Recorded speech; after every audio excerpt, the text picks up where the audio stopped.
Zemetrasení stále trpia. Pripomeňme, že išlo o najhoršie zemetrasenie za posledných 180 rokov. O život prišli tisícky ľudí.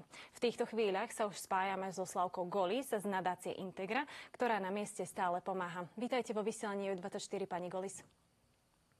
Dobrý deň prajem a ďakujem za pozvanie. Poďme si na úvod predstaviť a priblížiť, aká je aktuálna situácia v Mianmarsku.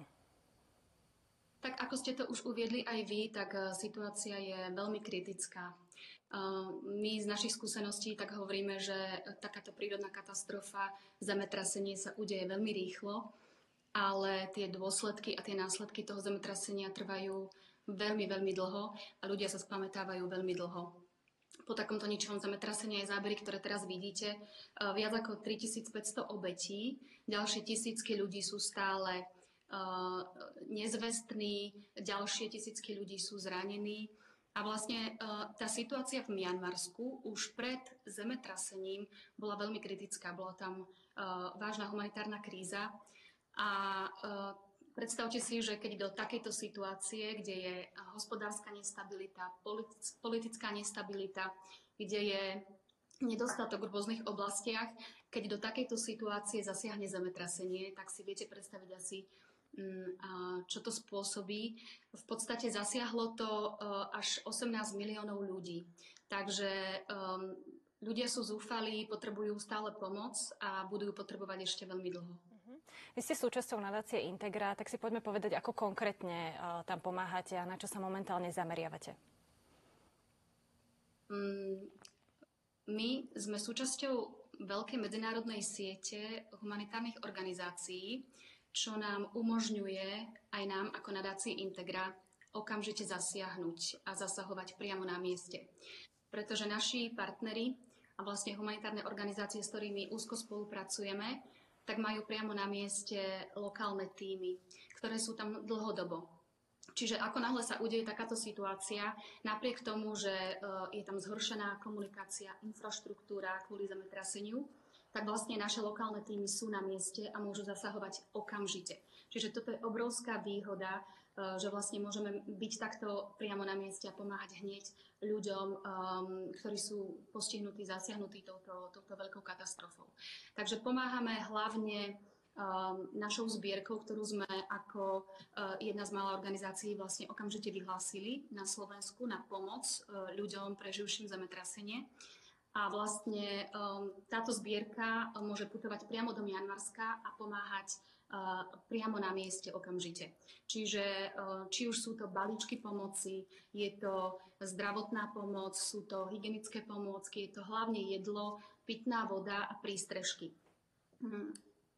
Viete si predstaviť, keď ľudia prídu o svoje obydlia a absolútne nemajú kde bývať, tak hľadajú akékoľvek miesto, kde by sa mohli zložiť so svojou rodinou, so svojimi deťmi. Snažíme sa pomáhať hlavne teda matkám, deťom, zdravotne postihnutým ľuďom. Čiže pomáhame takto. Dá sa povedať, že aby som uviedla taký príklad, napríklad už za 20 eur dokážeme pomôcť aj štvorčlennej rodine pri tej takej prvej pomoci. Čiže dostanú jedlo, dostanú pitnú vodu a dostanú takú mosketieru, ktorá im pomôže s takým provizorným prístrežkom. Musíme si uvedomiť, že v Mianmarsku je vlastne momentálne aj veľmi teplo, je tam vyše 30 stupňov, čo znamená, že sú tam komáre, môžu sa tam šíriť rôzne choroby, čiže tí ľudia vlastne tie mosketiery využívajú aj ako prístrežky. Takže asi toľko z tej takej základnej pomoci. Samozrejme je tam aj pomoc priamo cash, pretože niektoré miesta sú tam stále proste možnosti napríklad kúpy potravín, sú tam trhoviská, sú tam nejaké malé obchodíky, ktoré stále fungujú. Čiže ľudia si môžu takýmto spôsobom aj sami vlastne zadovážiť tým priamou podporou, hotovostnou podporou, či už je to jedlo alebo základné potreby. Spomínali ste, že pracujete aj s lokálnymi partnermi, respektíve kooperujete. Ako prebieha ale spolupráca s miestnymi partnermi, organizáciami alebo úradmi v Mianmarsku? Funguje to tak, že priamo na mieste či už sú to lokálni partneri našich organizácií, alebo sú to dobrovoľníci a efektívne vlastne pracujú a spolupracujú medzi sebou.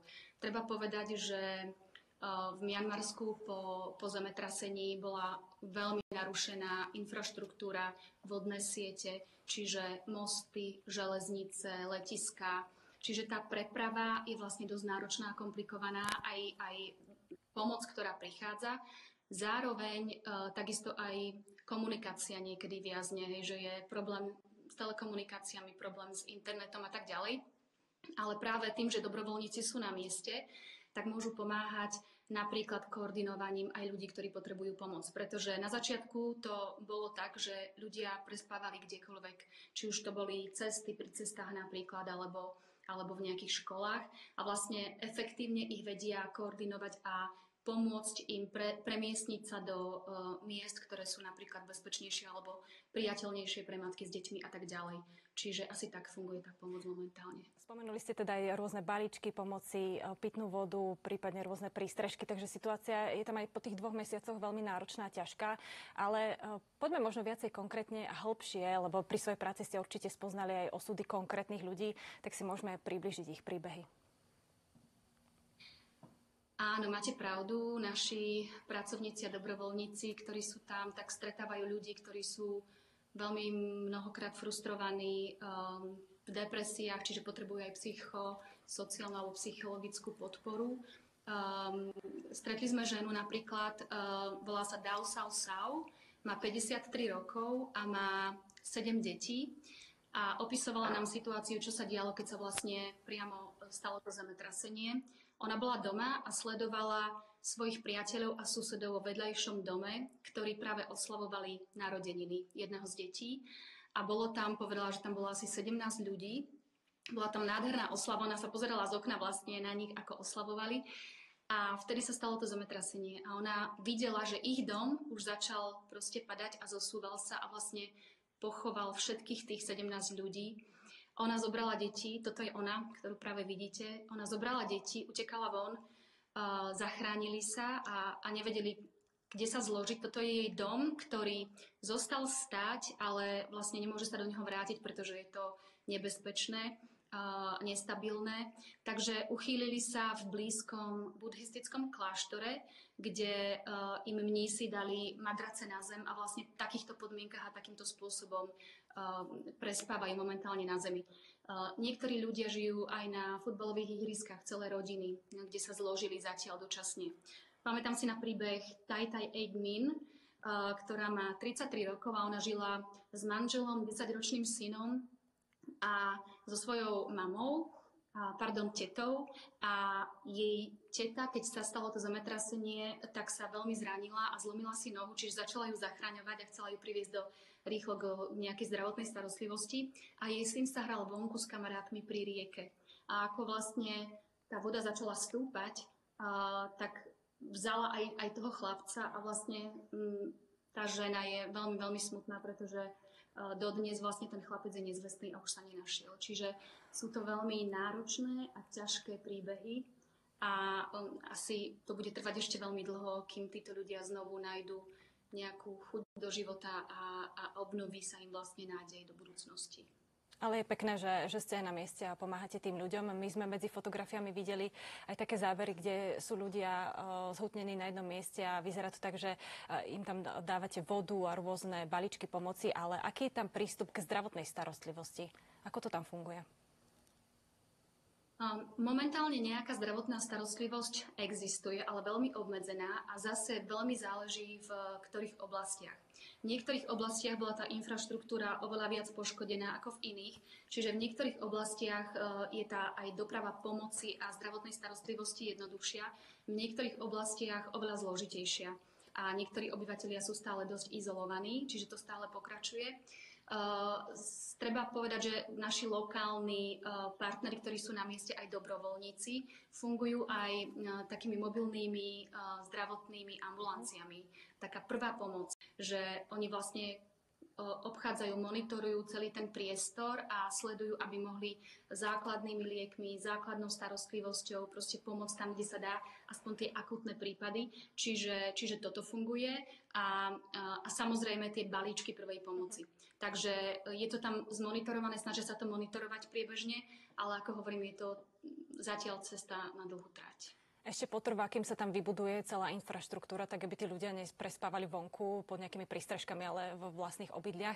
A ak sme teraz zaujali divákov a chceli by prispieť, aké sú možnosti okrem tých 20 eur, ktoré pomôžu štvorčlennej rodine? Áno, môžu prispieť aj viac. Samozrejme, my budeme veľmi radi. Všetky informácie môžu diváci nájsť na stránkach nadácie Integra. My sme šťastní, že môžeme pomáhať a že sa o tejto téme stále aj vo vašej televízii hovorí, pretože sledujeme, že vlastne v prípade aj takýchto dlhodobých kríz sa na ne zabúda. Niekedy, keď sa stane zemetrasenie, tak počujeme o tom všade, vo všetkých médiách, ale vlastne po niekoľkých dňoch, ako keby ten záujem začne opadať, ale tí ľudia tú pomoc potrebujú neustále. Čiže cez nadáciu Integra samozrejme môžete prispieť finančne a všetky informácie nájdete na našej stránke a vlastne my prinášame aj príbehy o tom, ako tieto peniaze od vás pomáhajú reálne na mieste. Ďakujeme veľmi pekne za rozhovor aj za to, že ste nám sprostredkovali aktuálnu situáciu v Mianmarsku. To bola Slavka Goli z nadácie Integra, ktorá nám priblížila, čo sa tam aktuálne deje. Ďakujem. Ďakujeme za pozvanie.